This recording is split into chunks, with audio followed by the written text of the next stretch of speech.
A terminal sire is an animal where all the progeny will go for venison processing. So growth and meat are the key traits there, obviously. A maternal sire is one that will produce animals for venison, but it will also breed replacement hinds.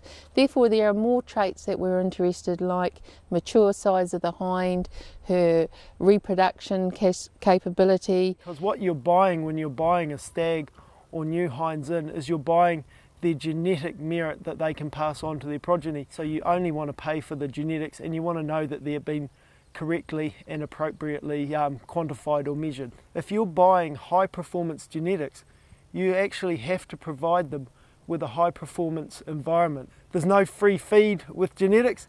You need to actually add the appropriate environment, and one of those key environmental things that you need to add as a commercial producer is good nutrition. Bigger genetics are not a magic bullet for a lack of grass or not such good farm systems. All you will end up with is tall, skinny animals. Frame size is very important, but I prefer to talk about the live weight of the hind.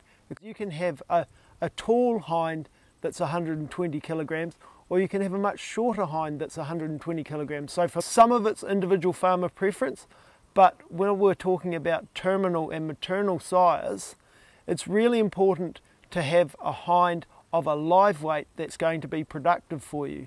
So if you are choosing to use a terminal sire, she really needs to be at least 120 kilograms of live weight, or you're not going to get a real benefit out of using a terminal sire. And there's a mature live weight breeding value to select that. So if you're just only chasing frame size, you end up potentially with this tall deer that maybe doesn't have so much meat on its bone, and the meat is what pays for the animal in the long run and makes it a more productive hind.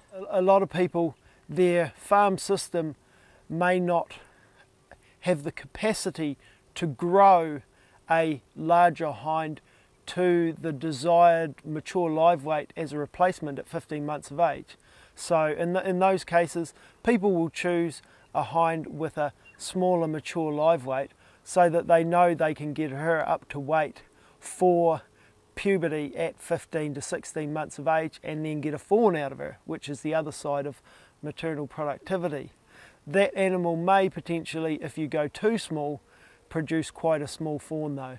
If you're only looking at running an 80 kilo mature weight hind herd, you are going to produce much smaller fawns than if you're running a 120 kilo mature weight herd, for example. But then again, if you're pushing up towards, say, 140 kilograms mature live weight, you're going to need a very productive system with good feed. There are a number of choices. You can use elk or wapiti crosses. You can also use high growth rate reds. One of the advantages of the elk wapiti is the growth rate of the females is quite high through to typical processing weight, often get them killed away before Christmas. High growth rate reds can also be used, and it often comes down to farmer preference. Investing in genetics to me is the foundation of your production system. Most people are farming for 20 to 40 years. Those decisions you make are really important to what your productivity and profitability is going to be. Hinds have a lifespan of 10, 12, 13 years. If she was an ordinary hind, she's going to be ordinary for 12 years. If she was a better hind, she's going to deliver for you every one of those 12 years. She's going to deliver improved genetic merit to her progeny. It's well worth it.